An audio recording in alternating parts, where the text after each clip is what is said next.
કેમ છો મિત્રો? ગુડ મોર્નિંગ, જય Shri Krishna, Har Har Mahadev. Welcome to my YouTube channel. મારી ચેનલ ની અંદર તમારું હાર્દિક સ્વાગત છે. તો ભાઈ અત્યારે આપણે રોડ ઉપર ઊભા રહી ગયા છીએ. એટલે ભાઈ રોડ ઉપર એટલે કે ભાઈ શૂટિંગ કરવા માટે ઊભા રહી ગયા છે. અને આજનો અમારો કોન્સેપ્ટ છે આવડું બસ સ્ટેશન. બસ સ્ટેશન હોય કે જે હોય, પણ અત્યારે ભાઈ અમે જે શૂટિંગ કરીએ છીએ ને એની અંદર ભાઈ અમે અમારી એડવર્ટાઇઝ કરતા તો ભાઈ આ સોશિયો વાળાની અપના દેશ અપના ઠંડા અપના ડ્રિંક, ભાઈ અમારી કરતા તો આવડા ભાઈ સોશિયો વાળાની એડવર્ટાઇઝમેન્ટ વધારે થાય છે. ચાલો જો હજી મેં ચાલુ કર્યું ને એટલી વારમાં તો ભાઈ અમારા મોડલ રેડી થઈને આવી ગઈ છે. તો ચાલો ફટાફટ અમે શૂટ ચાલુ કરીએ એટલે પતે, કેમ કે આજે લેટ થઈ ગયું છે. લેટમાં તો એટલું કે ભાઈ અત્યારે 8:30 વાગી ગયા છે. 8:30 વાગી ગયા, હજી બહુ ઓછી સાડી થઈ છે. તો ચાલો જેમ બ્રેક મળતો જાય એમ હું તમને બધું બતાવતો જઈશ. આવડો આ છે આપણે ગોડદર વાળો વેસુ વાળો રોડ છે, જે અહીંયાથી વેસુ જાય અને અહીંયા આવડું આ ગાર્ડન છે, ઇલેક્ટિવ ગાર્ડન છે. તો ચાલો ફટાફટ અમે શૂટ ચાલુ કરીએ. કીધું હતું કે ભાઈ હું અહીંયા બસ સ્ટેન્ડ ઉપર શૂટિંગ કરું છું. અને બીજી વાત કે ભાઈ આ જે સર્કલ જોયું ને આવડું આ ત્યાં જેટલા કબૂતરા રહ્યા ને જો અહીંયા ત્યાં બધા બેસી ગયા છે. આ બધા કબૂતરા શું કહેવાય કે અહીંયા બેસતા હોય. આજે મારે એનું શૂટિંગ કરવું હતું, પણ વરસાદના હિસાબે કોઇન્સિડન્સના હિસાબે ભાઈ કબૂતર ત્યાં બેઠા નથી ને, તો ભાઈ શૂટિંગ આવે એમ છે નહીં. તો ભાઈ થોડુંક અહીંયા નર્વસ છું ને ભાઈ મને મજા આવતી નથી. મતલબ મજા આવતી નથી કે એટલે મારે જે વસ્તુ જોતી છે ને પ્રોપરલી વસ્તુ મને અહીંયા મળતી નથી એવું છે. એટલે એના કારણે ભાઈ મને થોડુંક ટેન્શન છે. પણ કંઈ વાંધો નહીં, આપણે જેટલું કરીએ એટલું ફટાફટ આપણે કરીએ અને અહીંયાથી નીકળીએ અને જવાનું છે આપણે બીજી લોકેશન ઉપર, જ્યાં તમે આપણે રીલ્સ જોઈ હોય તો મારી જે હોલસોન ઉપર છે એ ઉપર એ જ રીલ્સવાળા લોકેશન ઉપર જવાનું. તો ચાલો અહીંનું શૂટિંગ ફટાફટ પતાવીએ અને નીકળીએ આપણે જૂના લોકેશન ઉપર. એની પહેલાં આપણે વચમાં જોઈએ, ટાઈમ મળે તો આપણે બ્રેકફાસ્ટ પણ કરી લઈશું. છો મિત્રો, આપણે પાછા અહીંયા પહોંચી ગયા છું જ્યાં આપણે અહીંયા રીલ્સ ઉતારી હતી અને આપણે અહીંયા પાછા આવી ગયા છીએ. અને અહીંયા પાછું આપણે શૂટ કરીએ છીએ. મતલબ આવ્યા તો ઘણા ટાઈમ થઈ ગયો, 1-2 કલાક થઈ ગઈ અહીંયા આવ્યા ત્યારે, પણ મને ટાઈમ અત્યારે મળ્યો કે ભાઈ હું તમને બતાડું કે આ શૂટ કરવા આવ્યો છું. હું આવ્યો છું અહીંયા શૂટ કરવા માટે. અને આ એ જ કાકા છે જે આપણને સપોર્ટ કરતા હોય ને ભાઈ. આજે તો ભાઈ અહીંયા પણ શૂટ કરીએ છીએ. જો રેડિયો ભાઈને તમને ખ્યાલ તો આવી જ ગયો હશે છે ને ભાઈ. પણ ભાઈ આ વર્લ્ડ એટલું છે ને કે ભાઈ અહીંયા શૂટ કરવાની બહુ મજા આવે છે ભાઈ. આમ જુઓ, હાય હાય હાય હાય હાય, આ ગલી જ એક નંબર છે. હું કેવું મિત્રો, તો ફટાફટ તમે હું કે તમારા લોકેશન જોતું હોય તો ફટાફટ કોમેન્ટમાં કહો કે કોને કોને જોતું છે. જેને જોતું હોય યસ લખીને કોમેન્ટ કરે એટલે હું તમને આનું લોકેશન હું તમને જરૂર મોકલી દઈશ. તો ચાલો પેલા ફટાફટ શૂટ કરી. તો કેમ છો મિત્રો? અત્યારે જમીને આવી ગયા છીએ અમે પાછા રૂસ્ટિક રૂટ્સની અંદર. તમે આવડું પાછળનું લોકેશન જોઈને તમને યાદ તો આવી જ ગઈ છે કે 2 દિવસ પહેલા મેં આનો વિડીયો મૂક્યો હતો. તો ભાઈ જોઈ લો લોકેશનનું અત્યારનું વેધર. તો ભાઈ એક નંબર અત્યારે લોકેશનનું વેધર છે.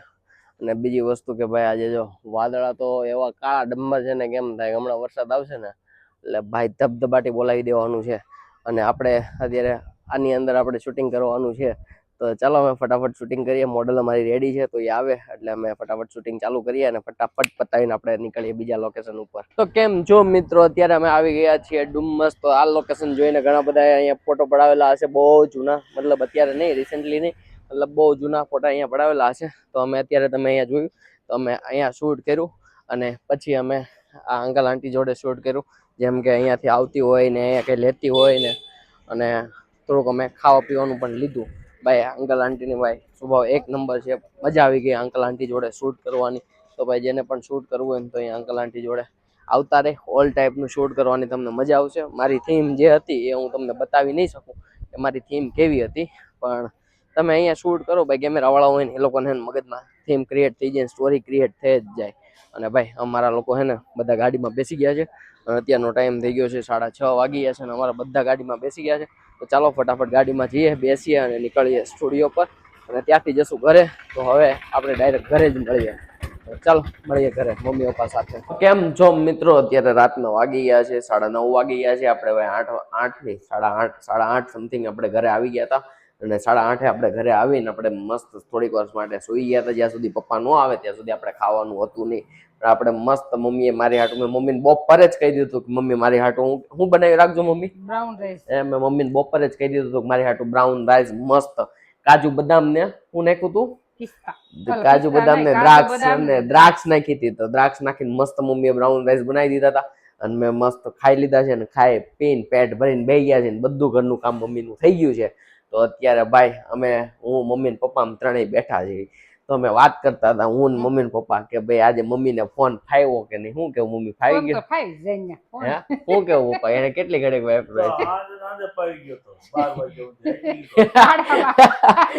પપ્પા નું એવું કેવું છે 12:30 વાગ્યા સુધી કેટલા વાગ્યા સુધી મમ્મી મતલબ 12:30 વાગ્યા સુધી એમ નહીં તમે ફોન હાકી લીધો એટલે તમને સિસ્ટમ ખબર હજી તો સિસ્ટમ તો નહીં ખબર પડી હોય તો એવું કે તમે હાકી તો લીધો એમ કે પપ્પા આવ્યો હોય પછી થોડો મૂકવાનો હોય પછી હું કે મારો ફોન હું કે મારો ફોન બગડી ગયો આવું છે તમને તમારા ફોન નું કેટલું ફાવ્યું શીખ્યા ગઈ તો મમ્મી નહીં શીખ્યા ગઈ પપ્પા નો જે કંપની નો ફોન છે એ જ કંપની નો ફોન તમારા કંપની નો ફોન છે એટલે તમારા ફોન માં હું કે મેં એવું રાખ્યું નથી કે લોક થઈ જાય બાકી પપ્પાના ફોન માં હું કે વધી 30 સેકન્ડ ની અંદર પપ્પાનો ફોન લોક થઈ જાય પછી ઓલા જેમ પપ્પા કાલ કેવું થયું તું પપ્પા હાચું કેજો ફોન હાથમાં તો હું થઈ ગયું તું હેઠો પડી ગયો કાલ નહીં પરમ દિવસે તમારો ફોન હું કે આમ તો તમારા હાથમાં આમ હતો અને તમારા આમ થઈ ગયું ફોન આમ થઈ ગયો હતો મેં પપ્પાને કાયદેસર બતાડ્યો આમ જોવો હા આમ થોડું હોય તો ફોન મૂકી દે પછી કે હું કે પપ્પા ફોન ખરાબ થઈ ગયો નો હારો હું કે ફોન માં ખામી હતી ફોન નો હારો નીકળ્યો પણ કઈ નહીં મમ્મી એ ધીમે ધીમે બનાવું કે મોબાઈલ ની સિસ્ટમ પ્રમાણે ધીમે ધીમે શીખી જાય બીજું તો શું હોય ને મમ્મી આમ જો આજે પાછું તોરણ ચાલુ કરી દીધું છે મઢવાનું ચાલુ કરી દીધું છે અત્યાર સુધી આમ નહોતું કર્યું પણ અત્યારે આજથી મઢવાનું ચાલુ કરી દીધું છે મસ્ત કાપડ ચડાવે હે પાછળ નું કાપડ ચડાવે છે આખું મામી વાળું તોરણ છે નહીં ના મામી નું તોરણ છે મંદિરનું એવું છે તો ચાલો મિત્રો જો આપણે ઘરે પહોંચી ગયા ને ખાઈ પીને મસ્ત બેહી ગયા છીએ આજના વિડીયો આપણે અહીંયા પૂરો કરીએ ને મમ્મીને એનો ફોન મસ્ત ફાવી ગયો છે મમ્મી અત્યારે તોરણ બનાવે છે અને 1-2 દિવસમાં જોઈએ નિધિ ઘરે આવી જાય તો ફોન કરશું હા એમાં ભાઈ શ્રાવણ મહિનો છે શ્રાવણ મહિનો પૂરો કરવા દે ને ભલે હું કેસો હજી એક વાર બોલો શ્રાવણ મહિનો પૂરો થઈ જાય પછી રેડી આવે ઓહો નિધિ તારા ઉપર તો મમ્મી હમણાં બહુ ખૂબ પ્રેમ ઉભરાય એવો છે શ્રાવણ મહિનો બોલે શ્રાવણ મહિનો હમણાં પૂરો નહીં થઈ જાય તો પાછું નહીં આવું કઈ નહીં તારી મરજી હોય ત્યારે તું પાછી આવજે મજા આવે એમ હરખી હું કે તારા મમ્મી ને રોકાજે બાબુ ને રોકાજે પછી કેતી નહીં મને રોકાવા ન દીધી તો ચાલો આજના વિડીયો આપણે અહીંયા જ પૂરો કરીએ કાલે શૂટિંગમાં નથી જવાનું આજનું તમે શૂટિંગનું મારું જે લોકેશન ને એવું બધું હતું કેટલી જગ્યાએ હું ફેરવ્યો તમને બધું બતાડ્યું અને બપોરે તો ભાઈ બપોર પછી તો ભાઈ તમે વાત જાઓ તો જયારે મેં ડુમસ વાળો જે વિડીયો મેં શૂટ કર્યો ને ત્યારે તો ભાઈ મારું મગજ એટલું ફાટતું હતું માથું એટલું ફાટતું હતું વાત જવા દો ઘડીક વાર એમ થયું વચ્ચે હે ખબર નહીં મમ્મી મેં કઈ ખાધું નહોતું તો ખબર નહીં અરે મતલબ ખાધું નહોતું એટલે કે મેં 2 રોટલી ખાધું હતું ચણાનું શાક ખાધું હતું પછી હું આખી દહીં ની વાઇટ ખાધું હતું ને 1 ગ્લાસ છાસ નો પીધો હતો 20 વાળી દહીં ની ઓલો વાઇટ કોનો આવે સુમૂલ નો એવડો આખો ખાઈ ગયો તો હું કઈક છાસ નો ગ્લાસ પી ગયો હતો પણ ઈ કેમ તો એટલું તો ખાઈ નથી હે પણ સવાર ચા પી લીધી હોય ને લ્યો હા તો હવે ઈ કોને કેવા જવું એટલે ભાઈ ત્યારે એટલું ફાટતું હતું ને એટલે ઘરે આવીને ભાઈ લંબાવી દીવી પડી હતી અત્યારે ભાઈ ખાઈ પીને મસ્ત બ્રાઉન રાઈસ ખાઈ પીને મસ્ત રેડી છે ભાઈ તો ચાલો આજના વિડીયોને આપણે અહીંયા પૂરો કરીએ કેમ કે અત્યારે પાછું જવું છે વિપુલને મળવા મળીએ આવતીકાલે આવી જ રીતના Tata bye bye see you good night જય શ્રી કૃષ્ણ અને હર હર મહાદેવ